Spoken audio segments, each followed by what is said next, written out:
Do we have one? All right, online, do we have Mr. Is that Mr. Martinez? Yes, that's correct. All right, fantastic. Mr. Martinez, this is David Armijo. I know they oftentimes refer to you as Bobby. I know, I know you're a trustee. We'll go with that today, but welcome and thank you for coming on today. Yeah, of course. So we just need 4 then. Yes. All right, fantastic. So you can call the meeting to order. Do a roll call. All right, good afternoon, everyone. Welcome to this regular meeting of the South Central Regional Transit District. Today is Wednesday, December 28, 2022. It is 1:31 p.m. This session is now in order. If I can have roll, oh no, not you. Pledge of allegiance, if you can please rise and join me for the pledge. I pledge allegiance To the flag. To the flag of the United States of America. And to the republic one nation, under God, indivisible. Indivisible, with liberty and justice for all. That's very good. Look who's here for you.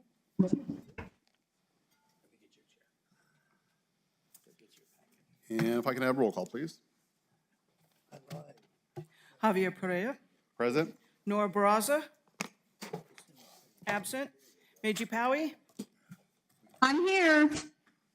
Yvonne Flores, absent. Lynn Ellens, Here. thank you. Diana Murillo, Present. Robert Martinez, Present. thank you, you have quorum. Thank you very much. Move on to item number 4, which is approval of the agenda. Are there any changes to the agenda? Do you want to change the closed session to next month? Let's go ahead and do that. We'll go ahead and remove item number 11, and we'll do the closed session next month. And we'll bring that also with the any contract amendments if necessary. Any other changes or seeing any objection on the removing of item 11? Hearing none, let the record show there is no objection. Any other changes? Seeing none, at this moment, I would entertain a motion to approve the agenda order as amended. So moved. I have a motion on the floor made by Mayor Murillo. Is there a second?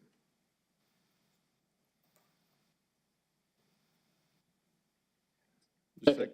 Motion has been seconded by Trustee Martinez. Is it trustee or counselor? Trustee. Trustee, oh, perfect. All right. And any further discussion? Seeing and hearing none, all those in favor say aye. Aye. Aye. All opposed say nay. Abstentions. Motion carries unanimously. The agenda order has been approved. Item number 5 is public input.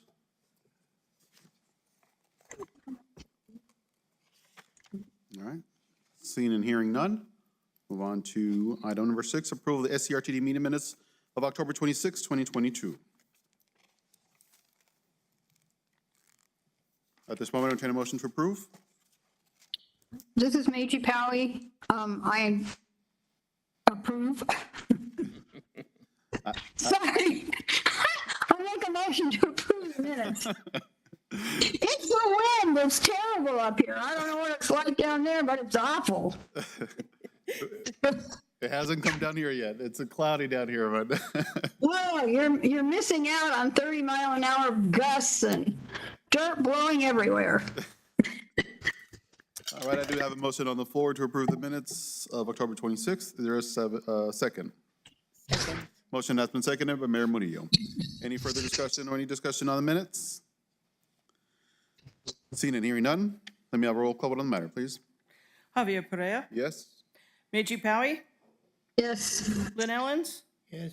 Diana Murillo, Yes. Robert Martinez, Yes. thank you. All right, motion carries unanimously. The minutes for October 26, 2022 have been approved. Item number 7, Executive Director's Report. Good. Good afternoon. This is David Armijo, Executive Director. I'll be doing a brief report.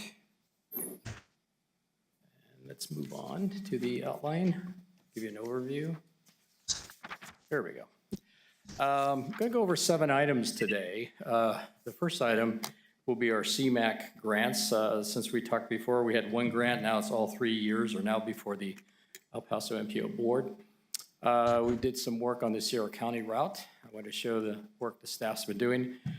Sunland Park, one of our projects for the year is to look at the benches and shelters. We've got some graffiti, some things that happened over the perhaps 10 years or so. So our own staff is doing the fix and the refreshment of that, and we'll go over that. There's a regional fair study that's being done in El Paso for El Paso Sun Metro and El Paso County Transit, and they've invited us to join them in that review. Last three items, district releases a DBE plan. I'll go through that. There's actually a state requirement for 3 years. We have a triennial review starting next month for the state of New Mexico, so it's timely that we get this thing approved. We passed our Title VI plan a couple of years ago. We just modified a couple of pages on it, so I'll go through that. And then our safety plan was here a couple of months ago, but the state has asked for a couple of changes, so we're doing that update as well. So the first item, I found this online. I thought it was kind of cute. I don't think we have a building that big in El Paso on the west side of Sunland Park, but I did like the mask. So there's still some congested mitigation air quality grants that are there. The MPO has rolled out a 3-year process of roughly about, I think it's about $1.9 million a year for each year for the next 3 years. They did an initial grant. We were the only applicant. They went out and reposted, and they did the grants again, and again, we're still the only applicant. So there's about $5.7 million available. We have a need for about $5.5 million. We've revised our grant application with the MPO to look at the larger Gillig hybrid, not the hybrids, but the electric buses. Because of the mid-sized buses, we were going to get the electric Lightning buses out of Colorado, don't meet the Buy America. So we can't award them a grant.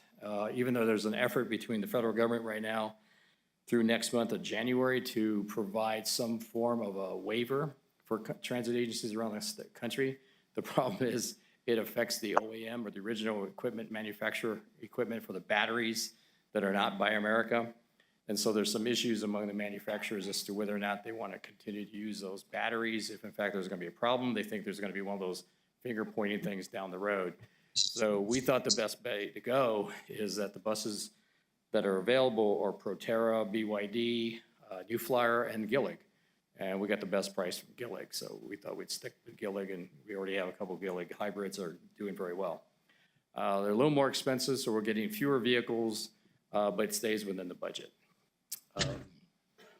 The question there will be a local match. I talked about that last meeting. These are spread out over 3 years, so we can budget for 2023. We got enough money for that year. We're gonna try to ask for some more money for legislature for 24, for which will be next year, and then local match from other sources. And so we think we can do this over a 3-year period, roughly about $400,000 a year for the local match for capital. I was in Sierra County a couple of weeks, almost 3 weeks ago for the RPO, Regional Planning Organization meeting for our 2014-2024 grant for operating in capital. And the presentation went well. We got recommended by the RPO for funding, as we generally do every year. We get high priority, which is good. They're very happy with what we're doing. So in anticipation of that meeting, I came up with some help from the El Paso MPO, Michael McAdams, to draw this map. And so we have been talking about Sierra County for many, many years. We think we have a plan for next year. So this map really shows what the route would be. We actually are creating a new map, which will actually show the route. Well, actually, this does do it. It connects to Hatch. So the Sierra County route, the plan we have would be to connect to the green route, and then it can go back. So what we're looking at doing for Sierra County is having a route that's inside of Sierra County. So it'd be Williamsburg, TRC, Elephant Butte, and then turn around, come back. And then it would connect, go all the way down to Hatch and connect. And actually the stop that we're looking at, which could become a shelter, is right outside, I think it's the Pickwick, and right next door to the state. There's a nice big right-of-way in there. It's a state easement, so I gotta work with the state to see if they'll give us that. We'll put a shelter or two there, and that would be the spot where the buses would just turn around and make their connection. And then that would reduce the costs for the Sierra County route, plus give it actually more service. We think that will help it, because that was the challenge we have with the green route. I have a question. So let's say someone from TRC wants to go to El Paso, And so they have this route, goes to the green route. What's the next route that they would catch? They to would go? catch the, thank you, that's a good question. They would catch the red route right there at New Mexico State University, runs frequently service, or they can take the route into the Move It Center and take the big bus, the Gold Route to El Paso. Probably they're going to be their best bet, quicker. Otherwise, they'd be spending a lot of time riding our buses all day, so, yeah. We do have people doing that. We have them doing that now, going to other locations, but usually it's a one-way trip. So I sent the staff out. Actually, I'm trying to work this schedule, so the staff is actually, and they're right here. I had Christina, and I think Sarah was out there, and Loretta all went out. And I noticed when I was in town, there's a lot of benches. I thought, well, let's see if those benches happen to be close to where we might put stops. So I'm waiting to get the results of their work. I did this part of it. I'm gonna let them do that. Then from there, we'll start to develop a schedule and see if we can make all this thing kind of work together. So it's a good start. It'll take us a little bit. I was excited that Williamsburg placed the bus shelter. I'll ask the question, was the shelter there when you guys were there? Hey, David, I have a question. This is Meiji Pally. What happened with the reach out to our cancer society? Yes, thank you for that, Trustee Powie. I did talk to him last week, so I'm waiting on a call back. We talked a little bit, so they're going to give me some more details. To be specific there, what we're talking about right now is a van. So we have a couple of vans where we might use them as part of a van pool. So we're still in discussions. One of the challenges is that doesn't look like it's every single day making that trip. So we might have to decide which days we would do it. And then they've also been doing this with volunteers. So that's going to be kind of challenging. So we're in discussion, but thank you for the contact. We now have somebody we can work with. We'll have more updates next month. So at any rate, we're working on this route. We think our target is for next fall, but if we're able to make some efforts and the buses come in any sooner, it would be interesting if we can do some kind of a trial for the summer, because I know there's a lot of interest at summer time doing some kind of service. Mr. Chairman, Commissioner? I see the bus schedule is in development, but what do you anticipate in terms of the number of trips up to TNC? Thank you. That's a very good question. And in fact, my plan is to actually have two routes. I have made presentations before, and I've offered to go back out, because I know when I've had discussions with the Sierra County, their elected officials, TRC, Elephant Butte, and so on, and Williamsburg, I get a little bit of different thoughts of what they want to do. I know from Williamsburg, they really want to get into Las Cruces, but I've also had some of them, especially Elephant Butte, talk about, well, we're really looking for something in the summer to get people from the lake through town. So I want to see where are we at? Are we looking at two different kind of routes and two different times a year? And then I can answer your question, how many trips? So what I do know is if you do it one trip a day, AM and PM, they don't seem to hold very well.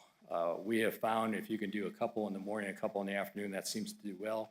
That's why I designed this route. It would match the hatch, which is now pretty well doing 2 in the morning, 2 in the afternoon. So if we can do the 4 a day for each of the lines connecting to each other, I think the likelihood is a lot more people use the route. The green route, it's not on the map, but I assume it starts somewhere in Las Cruces.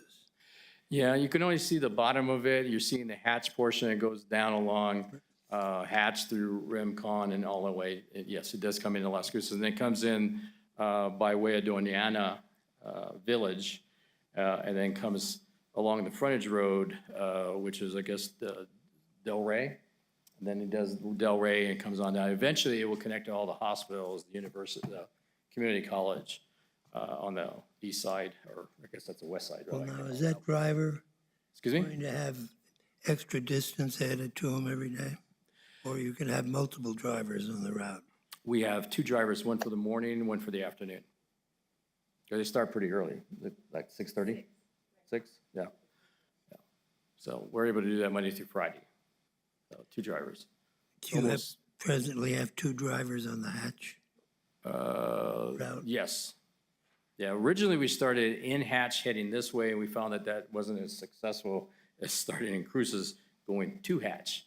Then I think more people come onto it during the course of the day. The route has been picking up ridership all along. We're out there looking at how we can move some of the stops and do some things a little bit differently, so more people can ride it. How long is the trip from Hatch to TNC? How long does it take?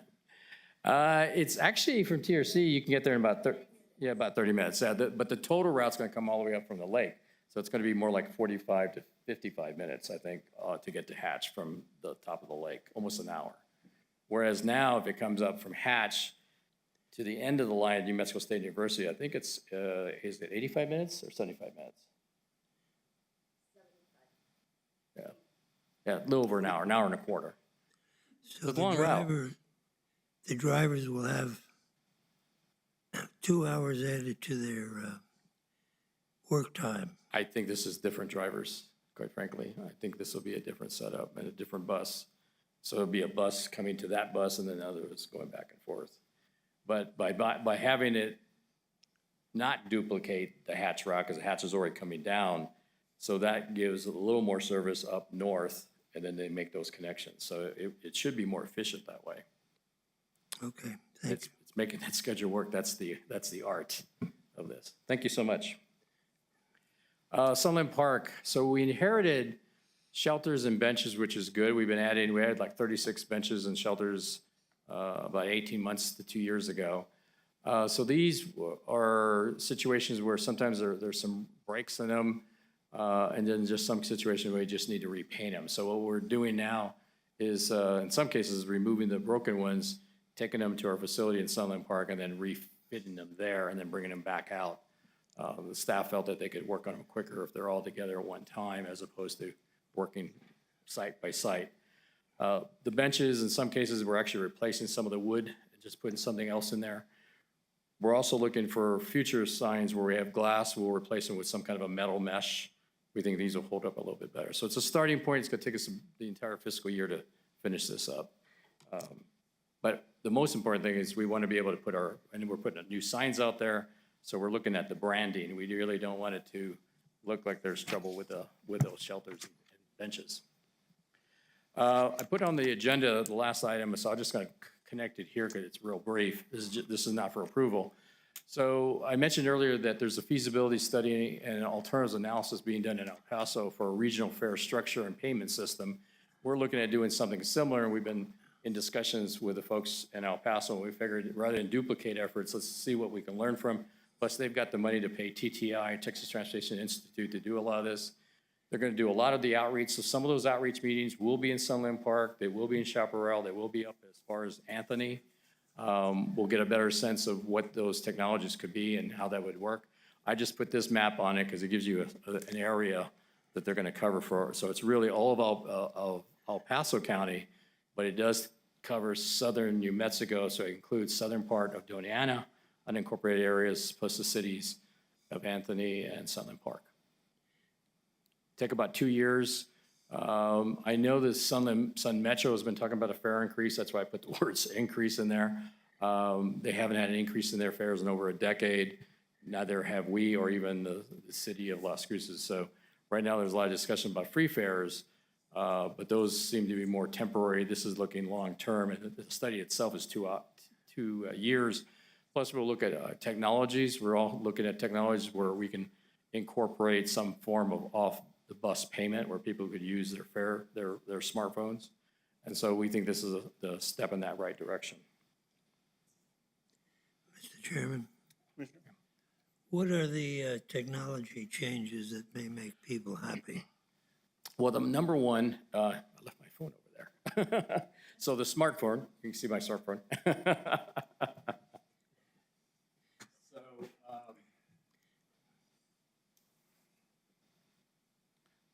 The digital world that we're in today allows us some opportunities. So we all have bank accounts, and the bank accounts use, quite frankly, the Federal Reserve. Nobody ever talks about this, but there's a process of how money flows through. But there's always an expense to create something. Most of the time you can spend, for the larger agencies, hundreds of thousands of dollars to set up some kind of a system. However, the technology is dumbing down to a more cheap level of incorporating systems that are used by your own credit cards and systems like that. So it really comes down to a host to be that. And so if we do a regional fare system, then the host could be Sun Metro with El Paso County and South Central participating in that. So they would maybe host the funding of those systems. We would decide which of the softwares are out there. There's multiple companies wanting to do this. And then we'd end up with our own app on here for fare payment. And then people could register for it. Now, I did something like that before I left the Bay Area using the Clipper cards. So if you've ever traveled in the Bay Area and used those cards, you can actually buy your card if you wish and then load money on it. If you do that, any one of those systems out there, the 21 systems that participate, you can get monthly passes, day passes, week passes, all that can happen. That's what we're looking for this on the technology. So we've held off making our own system and try to use manual systems like coupons or cash to try to wait until we now had a much more defined system. And I think on a regional approach with hopefully the larger agency, Sun Metro, hosting this, then we would all pay into that system, would open it up for all of our riders to use it. Okay. David, this is Meiji Powie, and I have a comment. And maybe this is not true for your area, but in Sierra County, there are a lot of people, especially seniors, who still get their Social Security checks in the mail and actually cash them and do not have bank accounts. I know we're technology challenged up here, but there are people that only operate on a cash basis.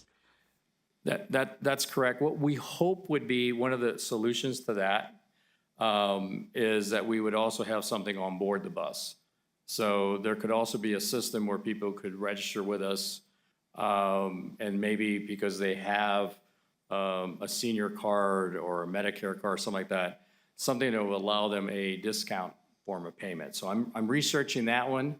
And I'm hoping this process will also look at that because it can't just be electronic. We know it needs to be something for the manual purpose.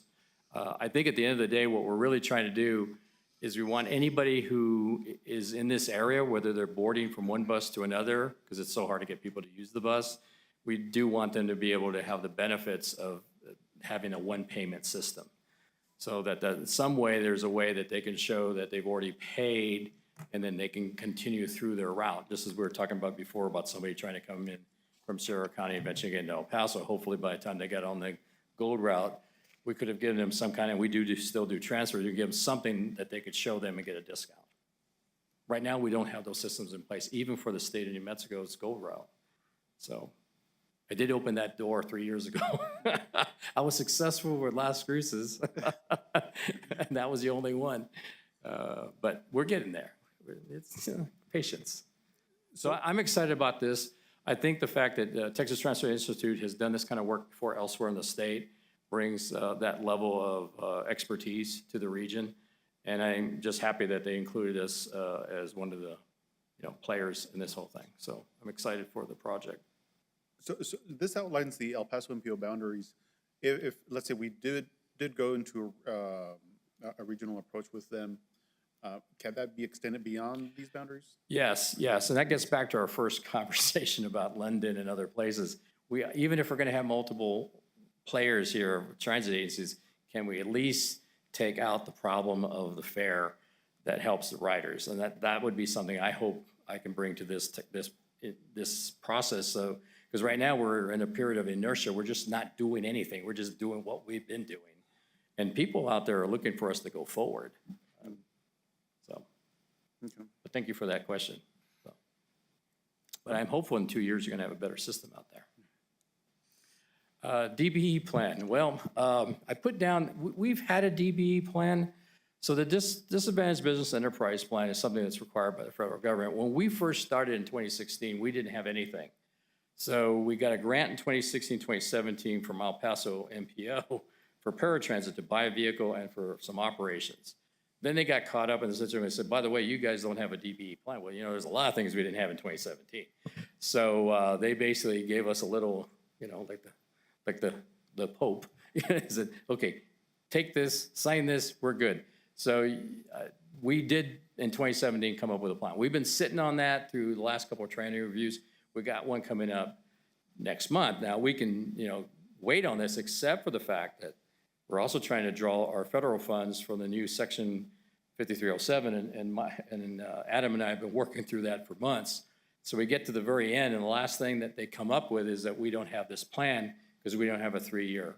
So we tried to piggyback on the state of New Mexico, and they said, you can't do that. So working with Adam, I did an analysis of the 3 years of the grant money we're going to get. And I looked at the different vendors that are in that group, both Gillig, what were some of the other ones? My mind went blank. It's one of the smaller vans, I guess, buses. Well, at any rate, we were able to get their DBE plans. Which one? Creative. Yes, Creative. There you go. It's our biggest one. You should know that one. So Creative. And so we did that, and so we do have those numbers. And so I programmed that, did an analysis, provided that to our folks in Fort Worth. And so for here today, we put down a goal.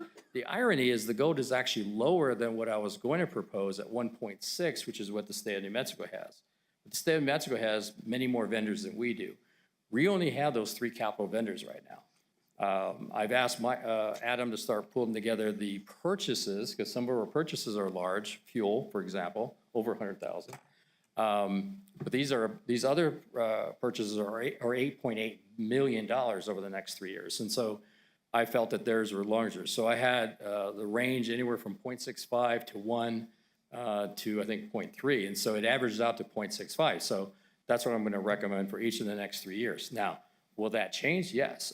Just from a organic point of view, as other grants get counted, as we start to count the purchasing ones, we'll probably come back in a year and ask for a modification. But for the moment, all I have is that information. So I've given that to the feds, and then they've asked this board to adopt that goal.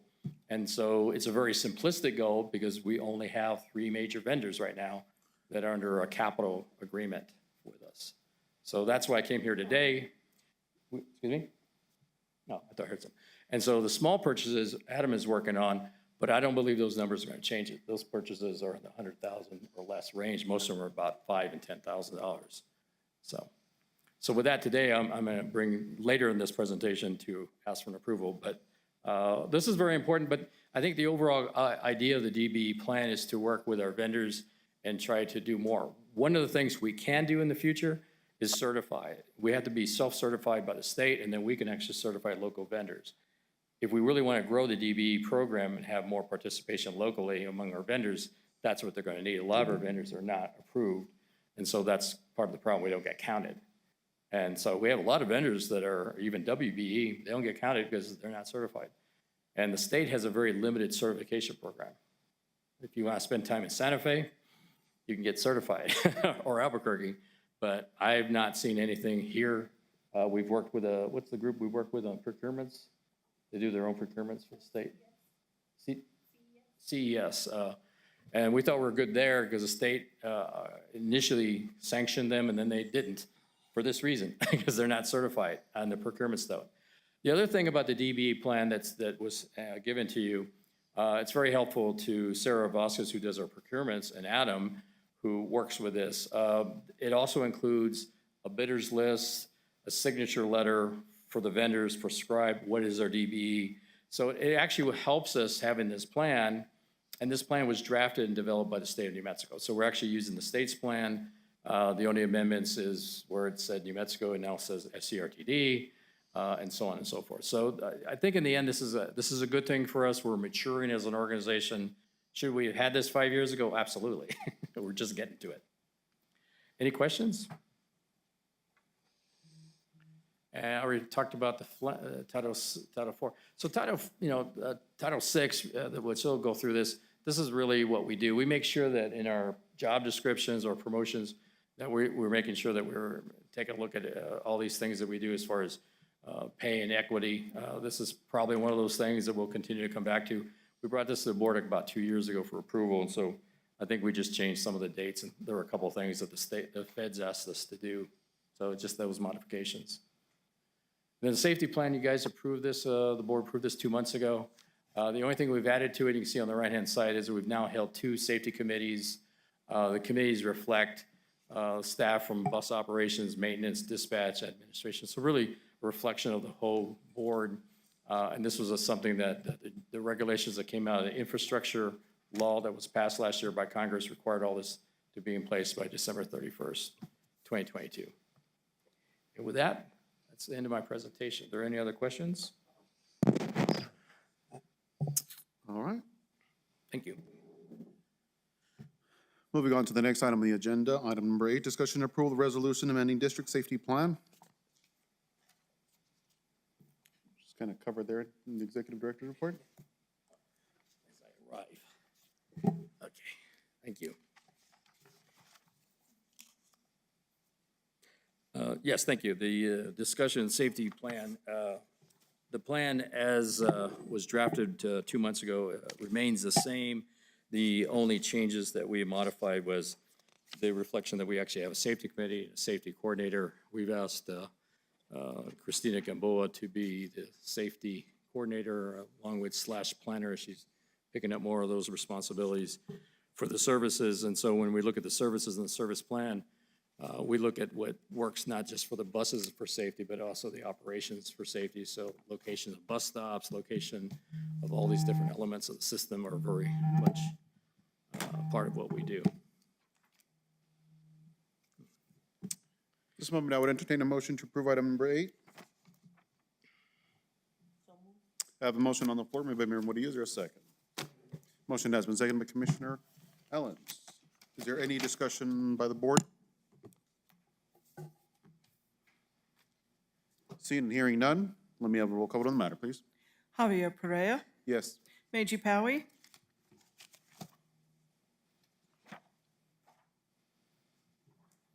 Trustee Powie? Oh, I'm sorry. Yes, I'm sorry. It takes me a few minutes to unmic. Okay. thank you. Lynn Ellens? Yes. Diana Murillo? Yes. Robert Martinez? Yes. Motion passes. Motion carries unanimously. Item number 8 has been approved. Item number 9, discussion and approval of resolution adopting a disadvantaged business enterprise plan and goals. Thank you. Again, David Armijo, Executive Director. Again, as I said moments ago, the district is required to have a DB plan and goals. We set forward the goals this year at 0.65% for each of the 3 years. That reflects the analysis we did of the 3 capital grant recipients that we have. That is also being sent to the state of New Mexico for their review and approval of the plan. They received that earlier this past month. We're still waiting their comments, and then we also are sharing that plan with the Federal Transit Administration office in Fort Worth, Texas. And we just urge your approval of the plan and the goals. Those goals can be modified anytime during the next 3 years, and they might need to be based on the work I now have Adam doing as he's looking at the operational side of the equation beyond just capital on the grants. At this moment, I would entertain a motion to approve item number 9. I have a motion on the floor from Commissioner Ellens. Is there a second? Second. Motion has been seconded by Mayor Murillo. Discussion by the board?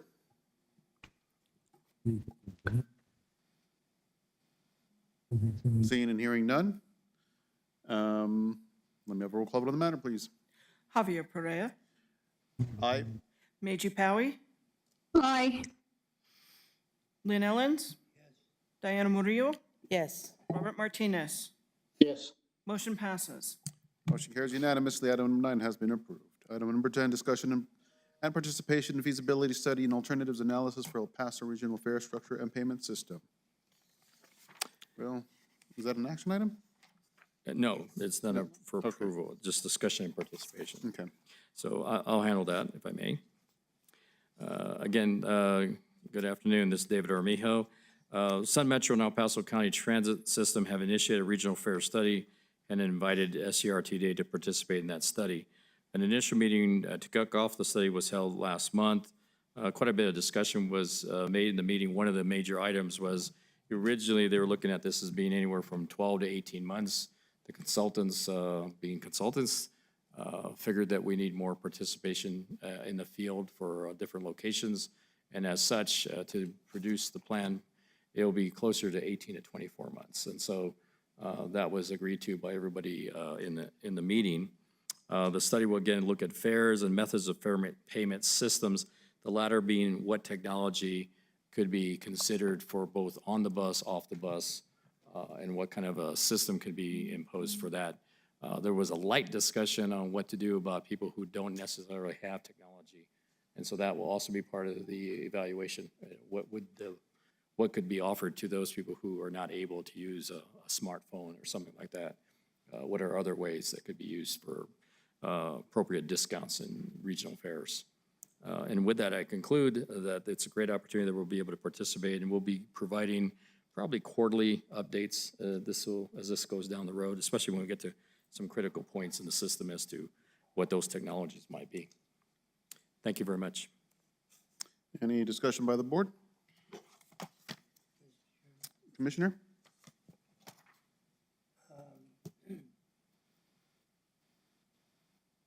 This would not affect. Mr. Ellens, could you turn your microphone on, please? Thank you. I take it this would not affect trips where the passenger terminates in El Paso and does not connect to a second transit line. I'm going to answer that both ways, yes and no.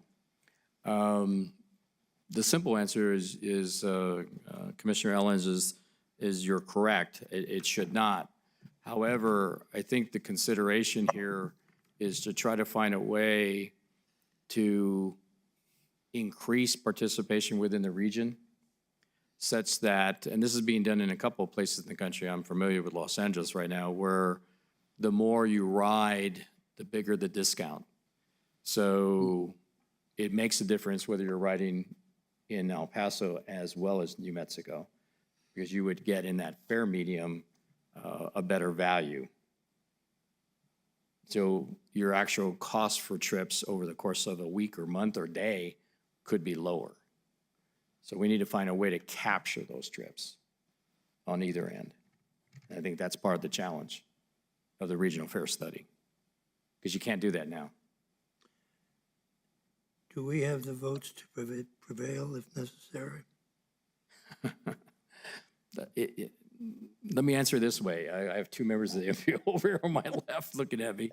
I'll defer to them whether we have the votes. I think we have a lot of interest. This is not a topic we've bridged at the TPP level at this point. Oh, okay, Yeah, good. so Well, we'll leave it at that. I'm not sure if I can read anybody at this point. Because it seems to me we're always at a disadvantage when we deal with these Texas people. That's again, it's a quandary. My hope would be, and that's where maybe I'm putting too much on the consultant that's getting paid, but I'm hoping that TTI, which has done studies before on the 40-year plan for El Paso County, not the city, could involve the kind of thought process that I've tried to share, which is I think the more you can account for, the better it is for both riders, whether they're coming in from El Paso or from New Mexico or traveling anywhere in the system. Because whatever happens here is also happening on the eastern part of El Paso County to those areas as well. And right now, because they're not on Sun Metro, they're not being counted. So they're at a disadvantage. I'm hoping this will fix this. So it's not just us, it's actually El Paso County that's being affected adversely right now. And if you're not counting Conatillo, you're not counting us, because they connect to our routes on the Route 10. Okay. Thank you. Any other discussion on item 10? Seeing and hearing none, we'll move on to item number 12, board comments. Just want to say I'm glad to be back. I'm glad to see everyone once again. Congratulations to the SCRTD for securing that funding with the El Paso MPO. That's money coming straight to the district that we've missed out in the past before. And I think CMAC, Anthony got CMAC several years back. Yeah. But it's good to see it coming to the SCRTD as well. That being said, there's no other board comments. I just want to say, Mr. Chair, that we're really going to miss Commissioner Allen's Absolutely. his last meeting, and thank you for always being here for us and Thank you. doing everything. Thank We're you, going to be Commissioner. missed. Thank you I very have much. enjoyed my participation with this group. Oh, fantastic. We've enjoyed having you here. And this is my last official act. Ah, Wow, good. We'll go down and During the holidays. we've got that in the minutes. Yeah, All thank you right. so much for coming. I really do appreciate it. And also, we welcome Trustee Martinez onto the board as well. Welcome. And we have Thank you. a lot of good things coming to the SCRTD in the upcoming year. So thank you for joining us. Ladies and gentlemen, if there's no objection, I do have 2:11 p.m. We are adjourned.